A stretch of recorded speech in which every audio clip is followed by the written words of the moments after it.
enjoy and recycle. New John West Eco Twist. Fully recyclable, fully faff-free.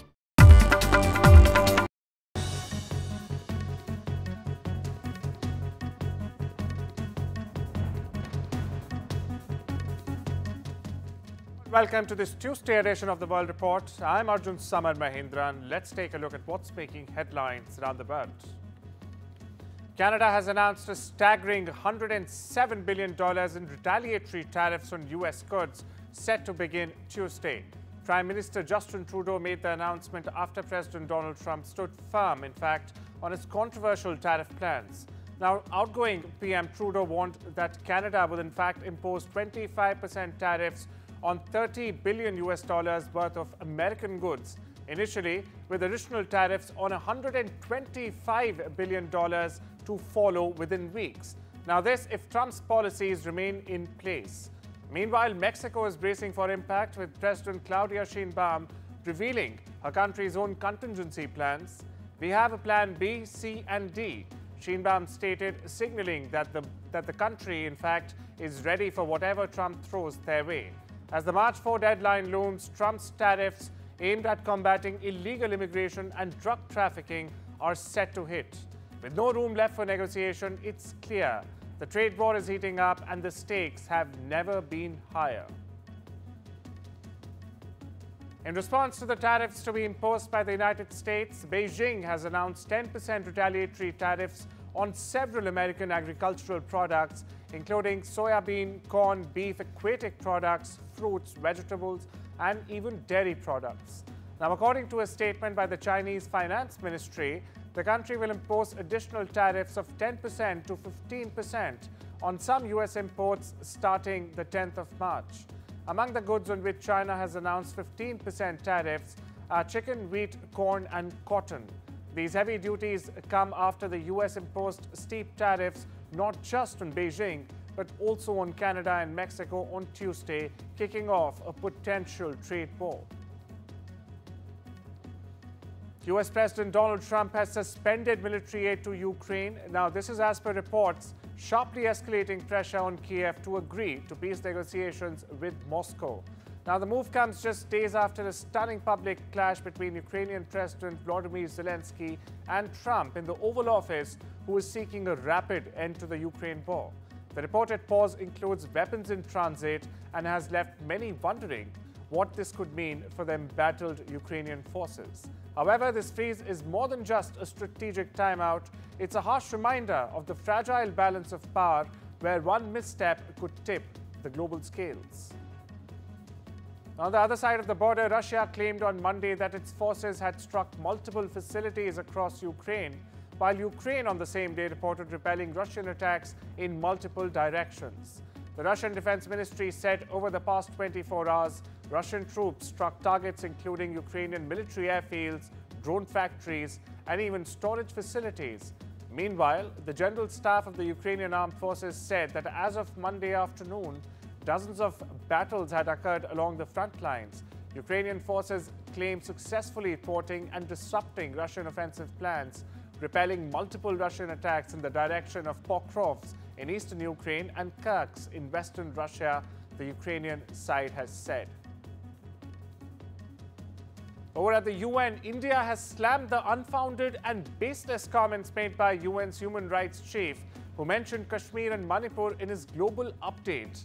The permanent representative of India to the United Nations and other international organizations in Geneva, Ambassador Arindam Bagchi, said, as India was mentioned by name, let me begin by emphasizing that the world's largest democracy, in fact, continues to be a healthy, vibrant, and pluralistic society. Unfounded and baseless comments in these updates contrast jarringly with ground realities. Listen in. As India was mentioned by name, let me begin by emphasizing that the world's largest democracy continues to be a healthy, vibrant, and pluralistic society. Unfounded and baseless comments in the update contrast jarringly with ground realities. The people of India have repeatedly proven wrong such misplaced concerns about us. We would urge a better understanding of India and our civilization ethos of diversity and openness, which continue to define our robust and often cacophonous civic space. Nothing illustrates this divergence more than the passing reference to Jammu and Kashmir, erroneously referred to as Kashmir, Ironically, in a year that stood out for that region's improving peace and inclusive progress, be it the large turnout provincial elections, the booming tourism, or the rapid development pace. Tanaji Shinde, whose daughter Neelam is fighting for her life after an accident in the US, visited her at the hospital in California where she is being treated, her family said on Monday. Now, Neelam's father flew from Mumbai to the US on the 2nd of March and immediately after landing there, rushed to the UC Davis Medical Center near Sacramento in California. Neelam's maternal uncle Sanjay Kadam has said. Violence broke out in the desert on Monday evening as guards used force to physically prevent bereaved families and relatives of hostages from entering Planium's visitor gallery to watch a debate, in fact, on probing the October 7 catastrophe, including a speech by Prime Minister Benjamin Netanyahu. When members, in fact, of the October Council, which represents October 7 survivors, former hostages and victims' families, tried to ascend a stairwell leading to the gallery, they were pushed, hit and grabbed in what quickly evolved into a chaotic scrum. Video of the incident shared by the group showed one guard even wrestling a man to the floor and pulling him aside with his forearm across the man's throat. 3 people subsequently required medical treatment. Now, this is according to Hebrew media reports. And concerns are growing from Palestinians in the Gaza Strip that Israel's decision to cut the entry of all food and other goods into the enclave will exacerbate the already dire conditions after more than 15 months of war. Israel's announcement came as Muslims began the fasting month of Ramadan or Ramzan, and after the first phase of a ceasefire deal ended without an agreement between the adversaries over the implementation, in fact, of a crucial second phase. Now, the ceasefire's first phase saw a surge in humanitarian aid after months of growing hunger. Meanwhile, Arab leaders are touching down in Egypt to attend an emergency Arab summit on the war-torn Gaza enclave.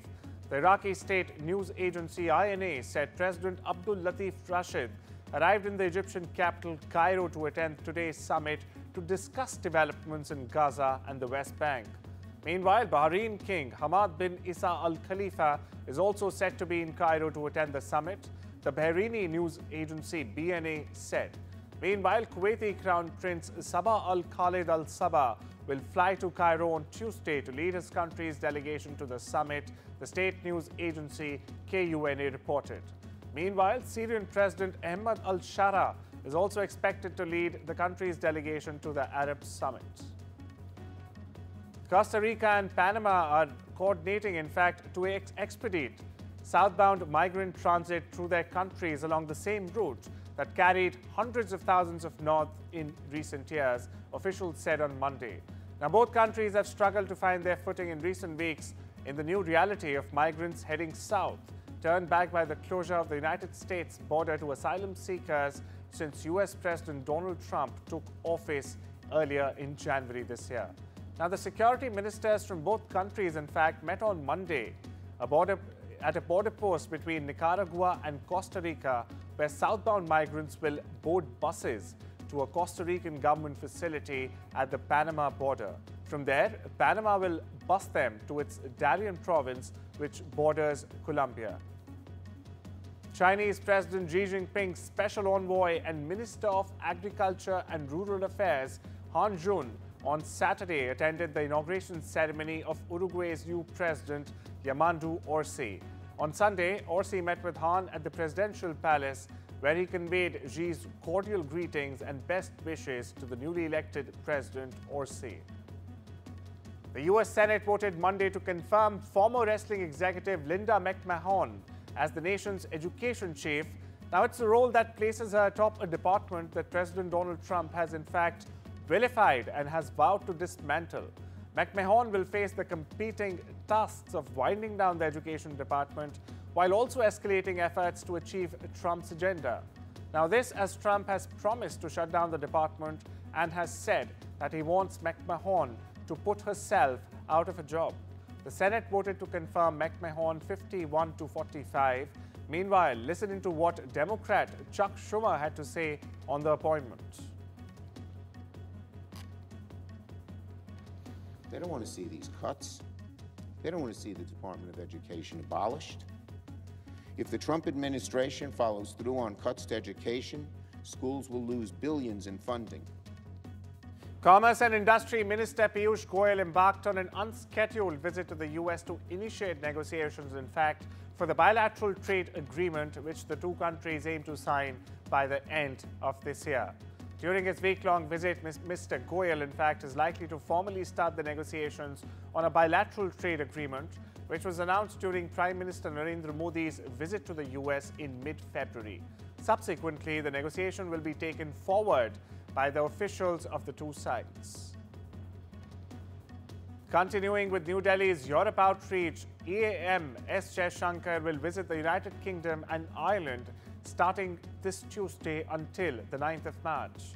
Though not part of the EU, India and the UK share a comprehensive strategic partnership. During the visit, Jaishankar will meet Foreign Secretary David Lammy and other leaders, besides meeting Indian community members and diaspora. Jaishankar will then travel to Ireland from the 6th of March to the 7th of March, where he will meet Irish Foreign Minister Simon Harris, other dignitaries, and even representatives of the Indian community. And the ancient Greeks had a remedy for burnout still practiced annually by their rural descendants. In the mountain village of Thistomou, the Bell people, as they are called, transformed themselves to half-human, half-beast revelers in a ritual dating back to pre-Christian times. Clad in sheep and goat skins with heavy hand-forged bronze bells chained to their waists, the Bell people danced through the streets of the Red Roof village, a 2-hour drive northwest of capital Athens. The deafening chatter the dancers make and their profanity-filled chants as they bound around a fire in the main square are a wine-fueled sonic assault. Catholic faithful gathered in St. Peter's Square once again on Monday night to pray for Pope Francis' health. Now this, as the Vatican announced, he had suffered 2 acute respiratory crises. Francis was put back on non-invasive mechanical ventilation in another setback to his battle to fight pneumonia, a Vatican statement has concluded. Meanwhile, Cardinal Robert Francis Prevost prayed to Mary, the Mother of the Church, as he spoke the congregation at the outdoor vigil. The prognosis on the pontiff's health remained guarded. Doctors did not say if he remained in a stable condition. However, they referred to the crises in the past tense, suggesting they were over it. Over in Maria, Madre della Chiesa, per la salute del Santo Padre Francesco. Lei, Madre della Santa Speranza, assiste, ristora e consola tutti coloro che ricorrono al suo aiuto. Sì, anche per noi, questa sera, segno di consolazione, di sicura speranza. Japan is fighting an extensive forest fire in the north, which has in fact damaged dozens of homes and forced hundreds of residents to evacuate, but still has not come under control. The country has deployed more than 2,000 firefighters to battle the country's biggest forest fire in 3 decades. At least one person has lost his life in the blaze, which has scorched more than 5,200 acres as of now. Like many other countries, Japan in 2024 recorded its hottest year since records began. And it's time we slip into a short break. I'll see you on the other side.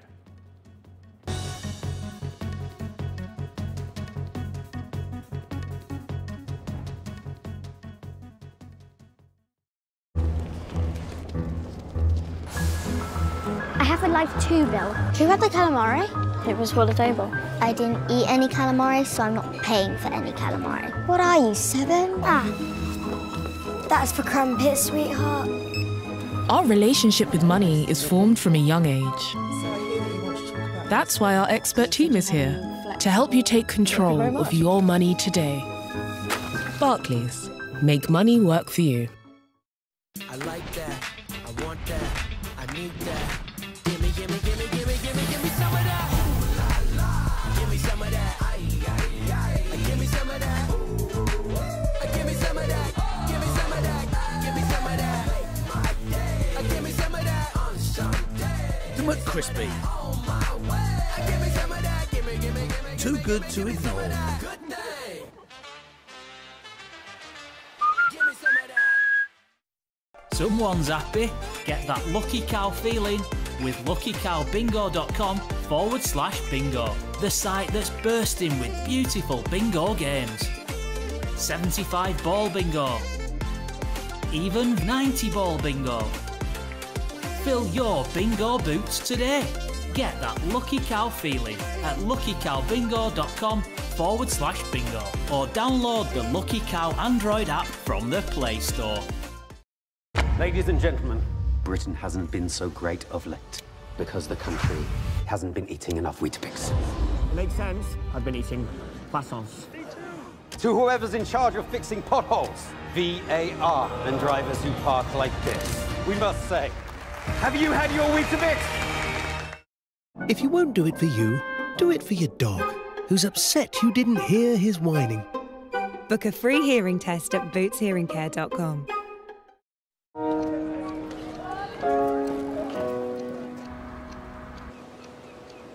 Sometimes there's things a man cannot know. Engines won't turn and the train won't leave.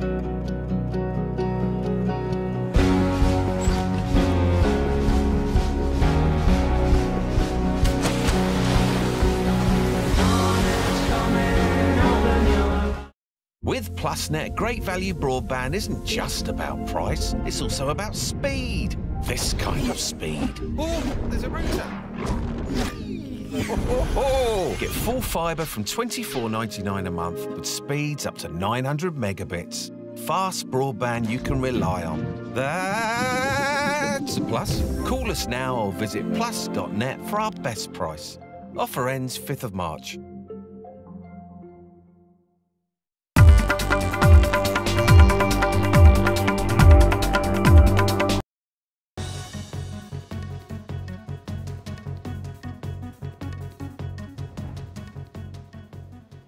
Welcome back. You're watching The World Report on NDTV. I'm Arjun, Samar, Mahendran. Benchmark BSE Sensex tanked over 350 points while the NSE Nifty 50 lost 70 points in the early trade on Tuesday.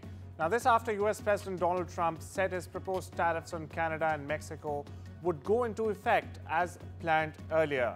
The Sensex lost 0.45% to 72,753, while the Nifty fell 0.64% to 21,979. Meanwhile, all 13 major sectors logged losses at the open, while the broader small and mid caps fell about 1% each. The 30-share BSE benchmark had witnessed a seesaw trade on Monday and declined by 112 points or 0.15% to close at 73,085 as 18 of its components advanced and 12 declined.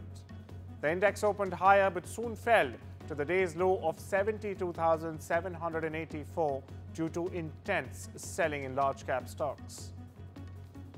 Meanwhile, stocks slumped and bond yields slid on Tuesday across Asia as investors braced for an imminent escalation in a global trade war with new US tariffs on Canada, Mexico and China set to go into effect within hours.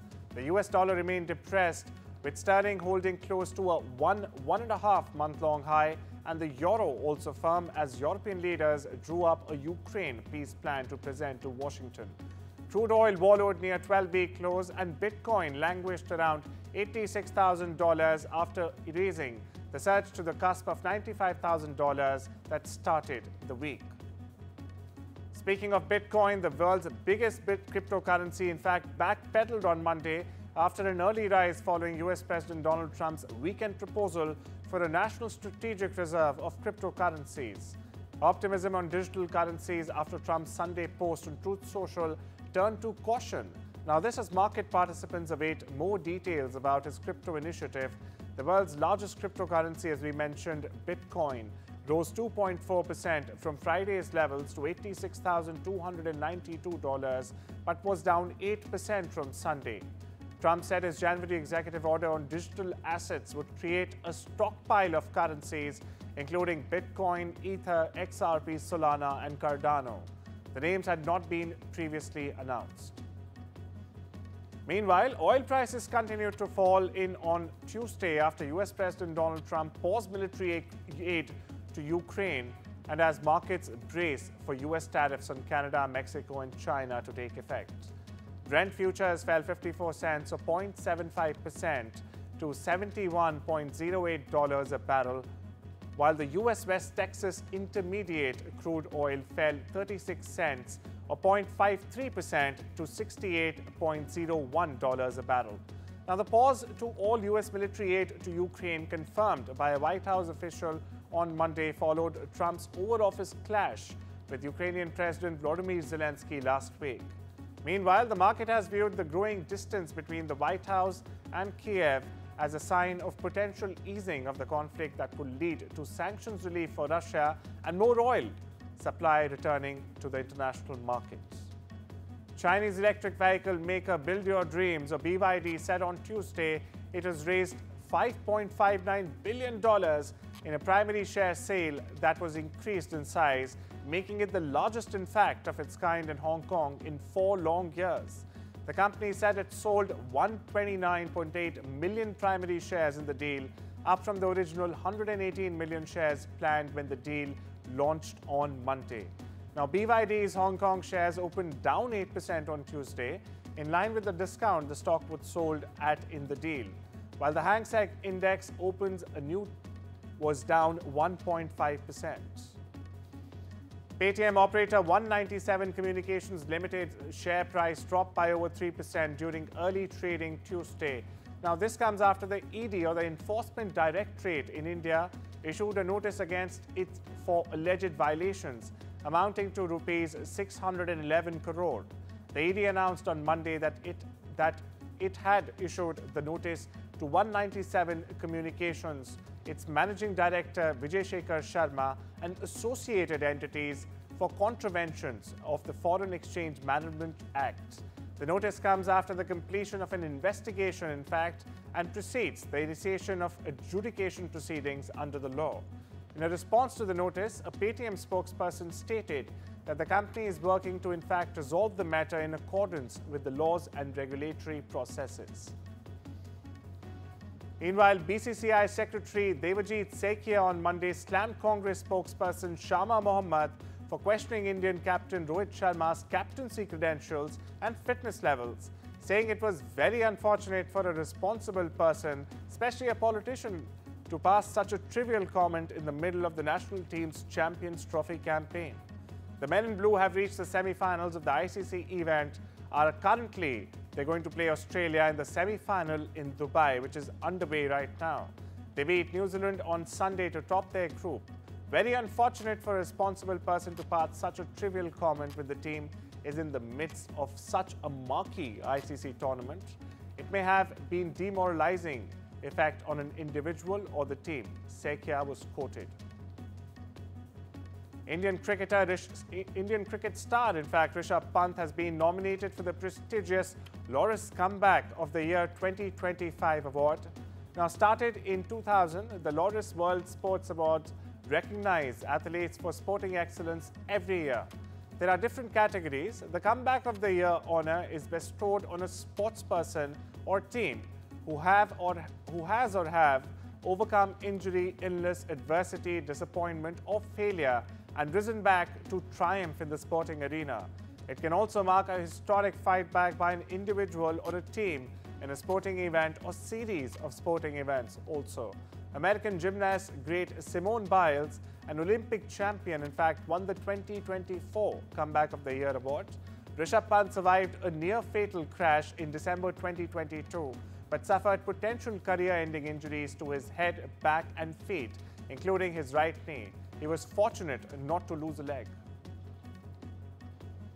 Tennis sensation Carlos Alcaraz could run into Novak Djokovic in the quarterfinal stage in his quest for a rare IndiaVsAus three-peat, while defending women's champion Iga Swiatek also faces a tough test. Now, this is according to the draw released on Monday. Djokovic beat the Spaniard to reach the Australian Open semi-final in January and is hoping he can become only the third man to claim 100 career single titles when the main draw of the tournament kicks off on Wednesday in the California desert. Now, the Serb, who got a first-round bye, will hope to have put recent injury concerns behind him as he kicks off his campaign at the 1,000-level event against a qualifier or Australian firebrand Nick Kyrgios. And Red Bull's technical director Pierre Walsh has offered a cautious and somewhat pessimistic outlook for the team. Now this as they head to the 2025 Formula One season. Following 3 days of pre-season testing at the Bahrain International Circuit, the six-time Constructors' champions face uncertainty after a disrupted preparation period. The team's struggles were compounded by a series of unexpected red flags during the Bahrain tests, which further limited their track time. Now, these interruptions were particularly costly as the Red Bull aimed to address the issues that plagued their 2024 car, the RB20. With a career-high world ranking of number 8, as per the latest published list, Indian Grandmaster R. Pragnananda will take on American Sam Shankland in the 6th round of the ongoing Prague Masters after a rest day on Tuesday. Tied at the top spot with compatriot and friend Arvind Chintabaram, Pragnananda tried to break, in fact, the defenses of his fellow countryman for a long time, but only ended up with a draw. The two Indians are now on 3.5 points each out of a possible 5. The two Indians are followed by a pack of 4 players having 2.5 points each. The Champions Trophy 2025 is now on to its final stages. India remain the only team to be undefeated in the league stages of the tournament. All eyes are, of course, on the marquee clash between India and Australia in Dubai, set to take place at 2:30 p.m. today. Australia has won the toss and elected to bat. But that's all we have for you today. Take care and have a wonderful day.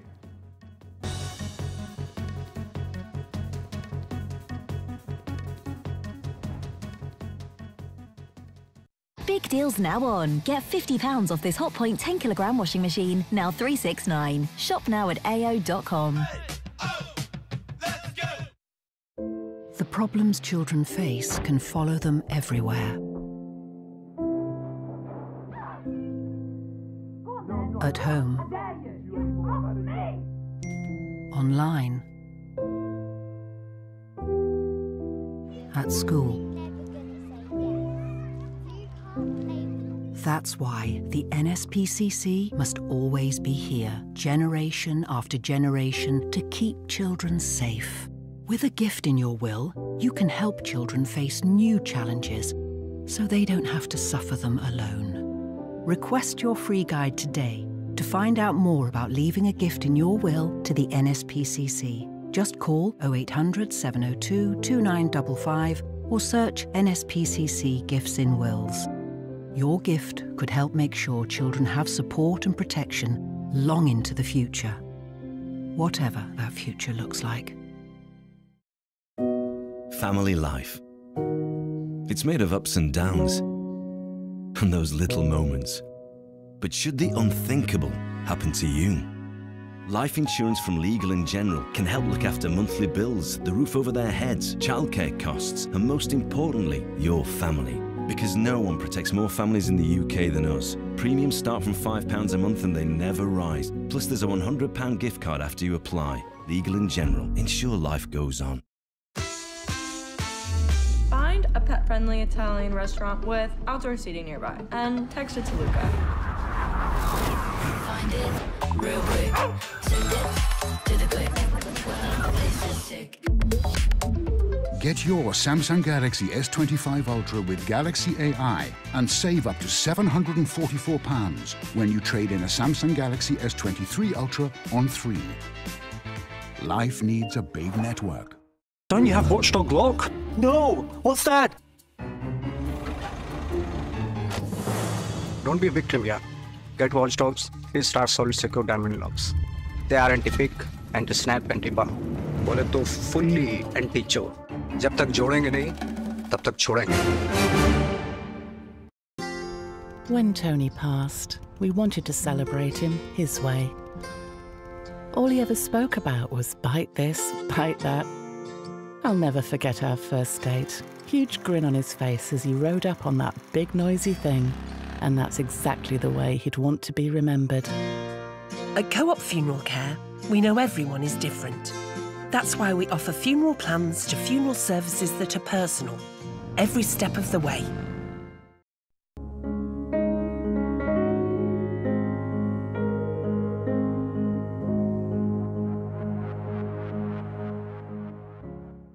From tech titan to global philanthropist, Bill Gates has had a huge impact on the lives of millions across the world.